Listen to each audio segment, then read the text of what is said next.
अ, अभी ये सुनवाई खत्म हुई। हम में से कुछ लोग लेट पहुंचे क्योंकि खरगे जी की किताब का विमोचन था। पहली बात जो हमने बताई कि अजीत पवार फैक्शन या ग्रुप के लोगों ने औपचारिक रूप से इंटरव्यू दिए हैं, जिसकी प्रतिलिपि हमारे पास है, जो हमने चुनाव आयोग को दी, जिसमें वो बार बार कह रहे हैं कि इतने दिन लगेंगे और हमारे पक्ष को सुनवाई करने में, इतने दिन लगेंगे और उनके पक्ष को खत्म करने में, और इतने दिनों में निर्णय आ जाएगा।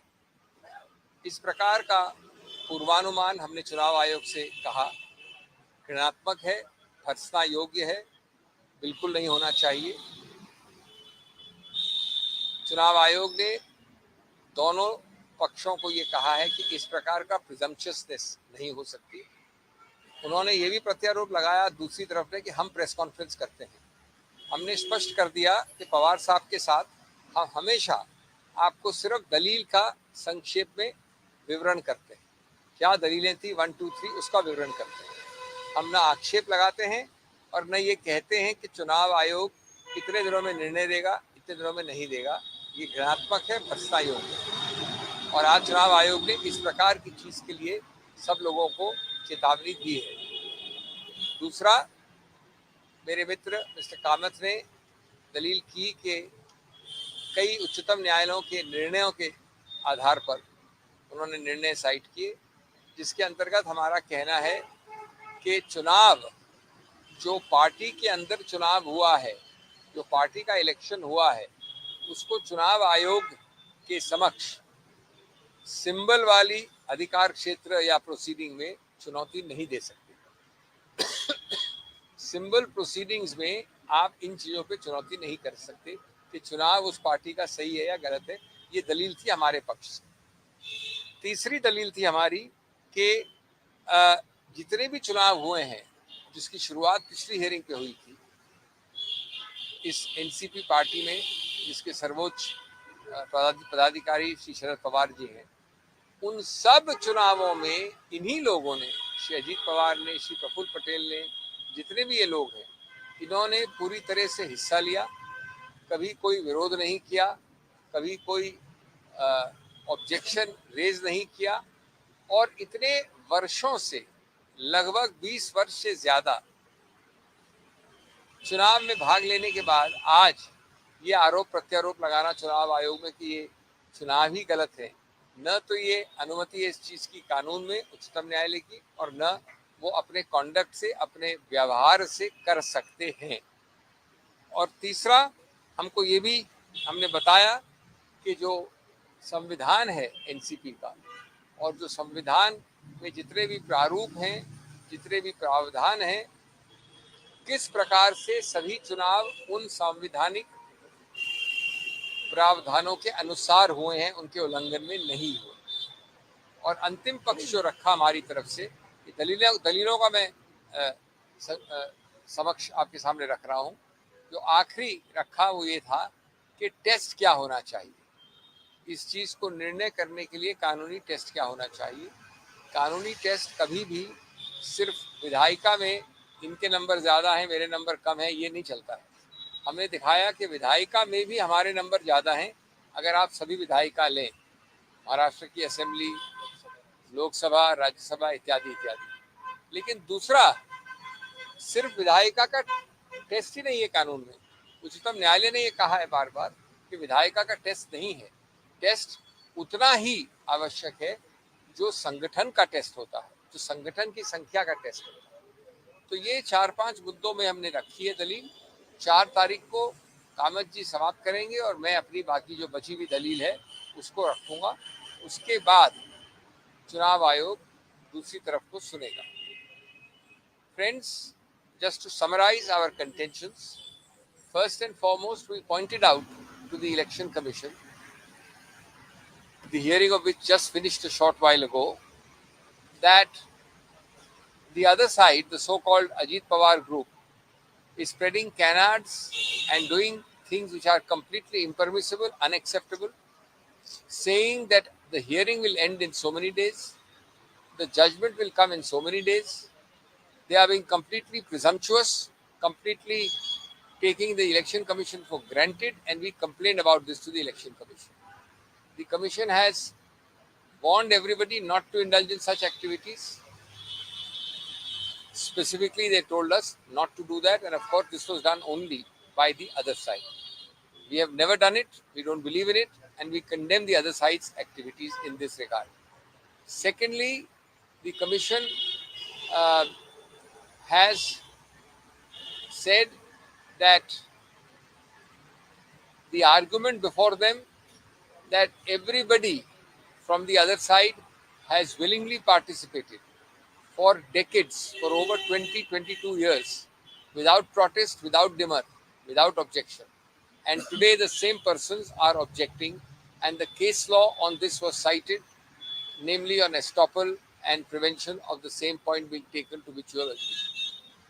Thirdly, from our side, the principal contention was how the elections to a party cannot be challenged in these symbol Article 15 proceedings. The symbol proceedings have no jurisdiction, we said. This is our contention, I am summarizing. That in that you challenge the elections to a particular party. That is a different jurisdiction, and my colleague cited Supreme Court judgments to show that such a challenge cannot be entertained in a section or an Article 15 proceeding. The other point which was argued was to show how each and every provision of the NCP constitution has in fact been completely obeyed and implemented in letter and spirit in each election, even though such elections cannot be challenged in symbol proceedings. How these arguments are factually and legally wrong, and that was elaborated as a contention. And lastly, it was pointed out from our side that the people on the other side are completely grievously wrong in assuming that the test for deciding this, the legal test, is only a legislative numbers test. Firstly, we said and we argued that even legislature-wise, we have the larger numbers. If you look at the holistic picture of legislatures, which includes the Maharashtra Assembly, of course, the Lok Sabha, the Rajya Sabha, and therefore that is a holistic test. The legislators in other states, not the deliberately self-serving, self-invented, narrower test by the other side. Secondly, we cited case law to point out that organizational numbers is being the preferred and the major test by case law of the Supreme Court. The other side is deliberately trying to altogether ignore organizational numbers as if they don't matter, as if they are of no relevance. And I think that is again a wrong legal test, which is what in our contention we tried to demolish. The hearing will continue on Monday the 4th, and after my colleague finishes, I will deal with the other remaining arguments, and our arguments should end around then. Thank you.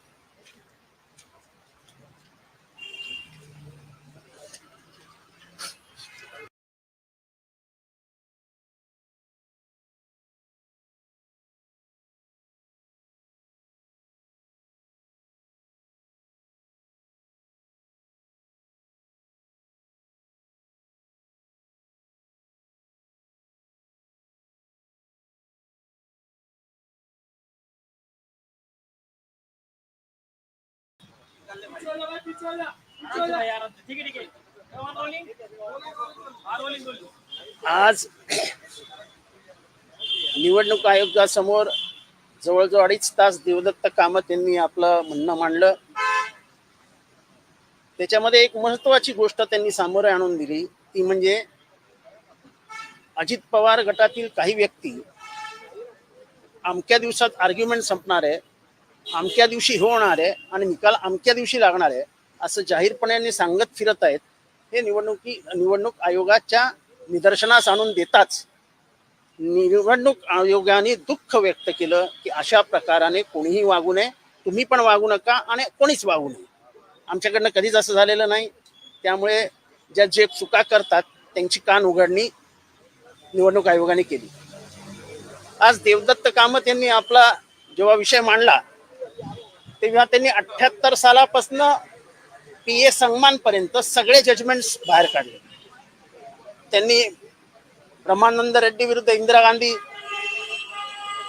Sangma विरुद्ध शरद पवार साहेब, KP Unnikrishnan विरुद्ध शरदचंद्र सिन्हा, सादिक अली, असे वेगवेगळे judgements काढून त्यांनी सांगितलं की जो माणूस निवडणुकीचा भाग असतो, त्याच्यावरती त्याच्या सह्या असतात, वर्षानुवर्ष तो त्या पक्षाचा भाग असतो, तो अचानक एक दिवशी बाहेर उठून मी वेगळा आहे असं सांगू शकत नाही. त्या माणसाने कधी इलेक्शन कमिटी जी आहे कॉन्स्टिट्यूशन नुसार, कॉन्स्टिट्यूशन म्हणजे पार्टी कॉन्स्टिट्यूशन नुसार जी इलेक्शन कमिटी आहे त्याच्याकडे तक्रार केली आहे का, त्याच्याकडे काही निषेध नोंदवलेत का, असं काहीच न करता तुम्ही डायरेक्ट इलेक्शन कमिशन समोर येऊ शकत नाही, असं त्यांनी सुप्रीम कोर्टाचे अनेक दावे दाखवले. त्याचबरोबर ह्या पक्षाचं जे म्हणणं होतं की legislature should be the supreme, तर त्यांनी लेटेस्ट जे Subhash Desai versus state of महाराष्ट्रचं जजमेंट आहे त्याच्यामध्ये सुप्रीम कोर्टाने स्पष्ट म्हटलेलं आहे की लेजिस्लेचर म्हणजे पार्टी नव्हे, त्यामुळे लेजिस्लेचरने घेतलेला कुठलाही निर्णय हा मान्य करता येत नाही. त्यामुळेच सर्वोच्च न्यायालयाने सुनील प्रभू हेच व्हीप राहतील आणि गोगावले हे व्हीप नाहीत असं स्पष्ट शब्दात म्हटलेलं आहे. तसेच एकनाथ शिंदे हे गटनेते नाहीत, त्यांची नेमणूक चुकीची आहे आणि अजय चौधरी हे ज्यांना उद्धव ठाकरे यांनी नेमणूक दिली आहे तेच गटनेते असतील असं सर्वोच्च न्यायालयाने सांगितलंय. हे आम्ही त्यांच्या देवदत्त कामत यांनी निदर्शनास आणून दिलं आणि या सगळ्या गोष्टीचा सारांश त्यांनी एवढाच सांगितला की हा उभा केलेला मतभेदाचा बुजगावणं आहे आणि ते लिगली कुठेच टिकत नाहीये. त्यामुळे हे जे पेटिशन आहे, हे जे दावे आहेत, हेच मुळात ह्या न्यायालय ह्या इलेक्शन कमिशन समोर येऊ शकत नाही आणि पूर्ण पुराव्यानिशी आम्ही बोलून दाखवू.